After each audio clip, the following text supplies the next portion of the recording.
Et si tu pouvais perdre du gras, avoir plus d'énergie, manger ce que tu veux et prendre du muscle tout en jonglant avec un emploi du temps très chargé? Je sais que ça te paraît irréalisable, mais aujourd'hui je veux te présenter ma méthode qui rend tout cela possible. Elle repose sur 4 piliers fondamentaux: l'entraînement, l'alimentation, l'état d'esprit et la récupération. C'est une méthode réaliste, durable et surtout adaptée à une vie active. Reste jusqu'au bout parce qu'un seul de ces piliers peut faire la différence pour toi.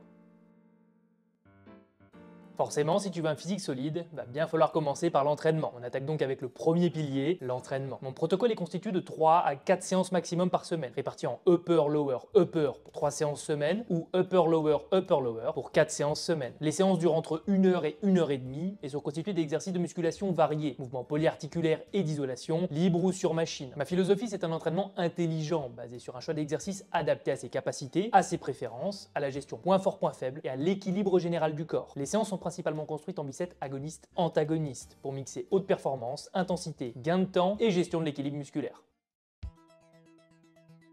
On arrive au deuxième pilier et c'est l'alimentation. Je te conseille le jeûne intermittent pour manger de gros repas rassasiants et ne jamais souffrir de la faim, mais aussi pour la cétogène naturelle dont bénéficie notre organisme après une période de jeûne. Je cible le maintien calorique avec un taux de protéines proche des 2 grammes par kilo de poids de corps et 1 gramme de lipides par kilo de poids de corps pour avoir suffisamment d'acides aminés et de graisses pour permettre l'anabolisme musculaire, le bon fonctionnement du système hormonal et de l'entretien des différents tissus corporels. Le reste des calories disponibles étant rempli en glucides pour avoir un maximum d'énergie au cours de l'entraînement. Te situer au plus proche réaliste de ton maintien calorique te permet en déplaçant uniquement le curseur de tes glucides de te retrouver en léger déficit calorique ou en léger surplus calorique et donc pouvoir facilement gérer ta composition corporelle. Théoriquement, rester sur ton maintien calorique au long terme tout en augmentant tes performances et le niveau d'intensité de tes séances te permet de perdre du gras et de construire du muscle. Non pas en grande quantité si tu t'entraînes depuis longtemps, mais une diminution de quelques pourcentages de masse grasse et 500 grammes ou 1 kg de muscle en plus sur la balance, ça fera déjà une énorme différence visuellement. Si tu es débutant ou que tu suivais un régime hyper ou hypocalorique, ton corps te remerciera sous peu et tu verras ton physique comme tu ne l'as jamais vu dans très peu de temps. Fais-moi confiance. Je conseille de placer les repas autour de l'entraînement. Seule contrainte alimentaire, prévoir au moins 2 heures de digestion avant la séance. Tout ça bien sûr en traquant ton alimentation. Parce que si tu ne mesures pas ce que tu consommes, en pesant et en rentrant tes quantités sur Fat Secret, tu consommeras trop ou pas assez et tu n'atteindras pas tes objectifs physiques et santé. Bien évidemment, tu prépareras des meal prep pour ne pas passer ta vie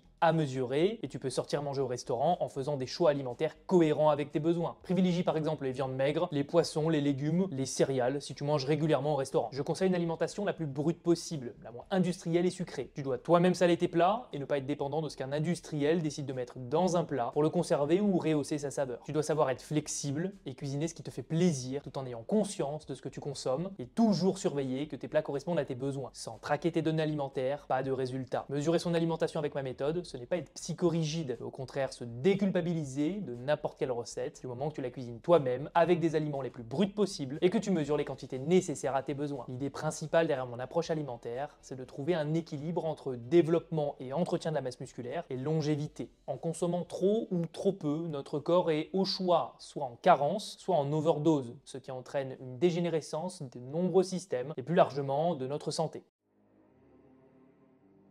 On passe maintenant au troisième pilier qui est d'une importance cruciale, c'est l'état d'esprit. Ton état d'esprit et ton mental seront les choses les plus importantes pour mener à bien ta transformation, qui sera d'ailleurs autant physique que mentale. Décider de rentrer dans une routine d'entraînement, c'est choisir d'accorder une place très importante à sa santé, son bien-être, mais aussi à soi-même. Tu vas devoir surmonter des montagnes d'excuses, comme le manque de temps, la surcharge de stress, un manque de connaissances, la sensation d'avoir déjà raté le coche à cause des années passées à ne rien faire. Les réflexions profondes sur ton passé, sur ce que tu aurais pu ou dû faire, n'ont aucun intérêt. Tu dois passer en mode automatique et commencer les choses. Je ne te demande pas d'être parfait au premier jour, personne ne l'est. Je te demande de commencer par ce que tu peux. Le fait d'agir va petit à petit te donner envie d'en faire plus. Le goût de l'effort vient dans l'effort, les premiers résultats arrivent et te susurrent à l'oreille, surtout continue ce que tu as commencé, ça fait du bien à ta tête, à ton corps et à ta santé. Une fois que tu as lancé la roue, tu devras faire preuve de résilience, de discipline et de stoïcisme. Parce que oui, la musculation est imprégnée de cette philosophie. J'ai à cœur de te donner les 10 grands préceptes du stoïcisme que va te faire traverser la musculation. Le contrôle de soi, la discipline d'aller s'entraîner, de suivre un programme ou un système alimentaire repose entièrement sur le contrôle de soi. Tu ne peux pas influencer ta génétique ou tes résultats immédiats, mais tu peux contrôler les efforts que tu y mets. L'acceptation de ce qui est hors de notre contrôle. Les blessures, la fatigue ou les plateaux sont inévitables. Au lieu de t'en plaindre, apprends à adapter ton programme et à voir ces obstacles comme une opportunité de se renforcer mentalement. Les progrès lents et constants. Les progrès sont souvent lents. Ajouter 1 kilo ou gagner une répétition par séance peut sembler insignifiant, mais ces petits gains réguliers finissent par produire de grandes transformations. La gestion de la douleur. L'épuisement musculaire musculaire, le cardio qui explose, l'envie de vomir, sont des indicateurs de progression mentale. Accepter cette douleur est nécessaire pour avancer. La pratique pour soi et non pour les autres. S'entraîner pour sa propre santé et satisfaction personnelle, plutôt que pour plaire ou impressionner, conduit à des résultats durables. La vision à long terme, contrairement aux solutions rapides, seules des séances régulières et une alimentation cohérente donnent des résultats sur le long terme. Le détachement des résultats immédiats. On ne peut pas toujours contrôler la rapidité des progrès, mais rester fidèle au programme et apprécier le processus est essentiel. La résilience face aux échecs. Les échecs, comme rater une répétition ou stagner sur un poids, sont des occasions d'analyser, de corriger et de persévérer. L'échec fait partie du chemin. La maîtrise de l'ego. Ceux qui laissent leur ego les pousser à soulever trop lourd finissent souvent blessés. La progression durable passe par la maîtrise de l'ego et une attention à la technique. Pour terminer, le renforcement du caractère. Chaque entraînement est une opportunité de se renforcer mentalement et physiquement. Cette résilience se transposera à tous les domaines de ta vie. Comme tu as pu le comprendre, ton esprit a tout autant à apprendre de la musculation que ton corps. Si tu n'es pas prêt à affronter chacune des 10 étapes que la musculation et le stoïcisme ont à te faire traverser pour te transformer, tu n'es pas prêt à obtenir le physique de tes rêves.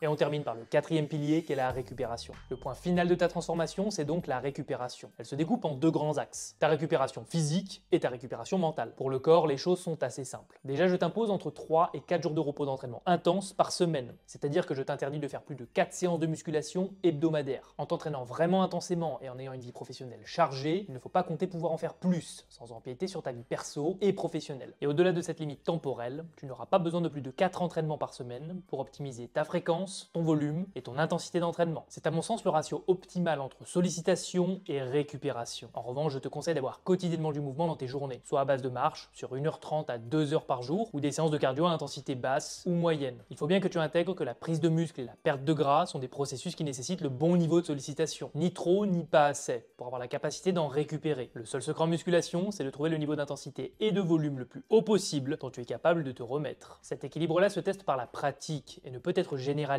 De plus, ta capacité de volume d'entraînement peut grandement varier au cours de ta vie. Mon conseil pour permettre à ton corps de récupérer suffisamment, c'est de commencer avec un petit volume d'entraînement et d'être progressif et à l'écoute des signaux inflammatoires, comme des douleurs au niveau des insertions de tes muscles ou sur tes tendons. Ne pas laisser suffisamment de temps à ton corps pour récupérer est la pire stratégie que tu puisses adopter dans ta quête du physique le plus athlétique possible. Et oui, parce que s'entraîner aussi dur à maintien calorique avec du mouvement quotidien va forcément te fatiguer. Il faut donc faire bien attention à la gestion de la fatigue et à ne pas trop en faire. Et évidemment, la gestion de cette fatigue passe par des nuits de qualité. Si tu ne dors pas 7 à 8 heures par nuit en moyenne, tu vas vite freiner ta récupération et limiter tes progrès. Ça paraît facile dit comme ça, mais bien dormir c'est vraiment un rituel. Trouve ce qui te permet de bien dormir et suffisamment. Il n'y a pas de méthode miracle, mais un bon matelas, lire plutôt que des écrans, méditer et chasser les pensées négatives sont quelques tips qui peuvent déjà t'aider. Pour la récupération mentale, c'est une toute autre histoire. Et là on entre pleinement dans le stoïcisme. Apprendre à lâcher prise sur les épreuves du quotidien, accepter les déceptions et ne pas se laisser emporter par les moments d'euphorie qui, une fois passés, nous ramènent à un état de bien-être inférieur. Le stoïcisme nous enseigne à observer nos émotions sans les refouler, à accueillir les hauts et les bas comme des phénomènes naturels, tout en préservant notre sérénité intérieure, immuable face aux aléas de la vie. Accepter et comprendre que toute chose, que chaque moment est fluctuant et qu'il ne dure pas, le rend tout de suite beaucoup plus acceptable. Pour récupérer mentalement de nos journées chargées de stress et d'obligations, il est essentiel d'apprendre à se détacher des résultats de nos actions, qu'ils soient positifs ou négatifs, et de se concentrer pleinement sur le processus. Pourquoi faites-vous ça? J'ai juste envie de courir. La récupération mentale est bien trop souvent négligée. On subit nos vies remplies de stress et de contraintes, sans jamais prendre le temps de relâcher la pression. Mon conseil, c'est de prendre le temps de s'ennuyer, couper avec le monde, s'accorder des moments de solitude et de réflexion profonde, sans filtre ni blocage. Ne reste pas coincé sur une idée négative. Verbalise dans ta tête ce moment désagréable, accepte-le comme un événement passé et laisse-le s'éloigner. À titre personnel, je ne parviens pas à me mettre dans un état d'introspection et de relâchement par l'ennui. En revanche, je retrouve très facilement cet état à l'entraînement. Mais mes écouteurs, en mode réduction de bruit, je pousse jusqu'à la limite. Pendant ces quelques secondes, je ne pense plus à rien. Puis la phase de repos me permet ce petit moment de réflexion entre conscience et inconscience. Lucide, mais le cerveau éclaté par l'intensité de mon biceps démoniaque.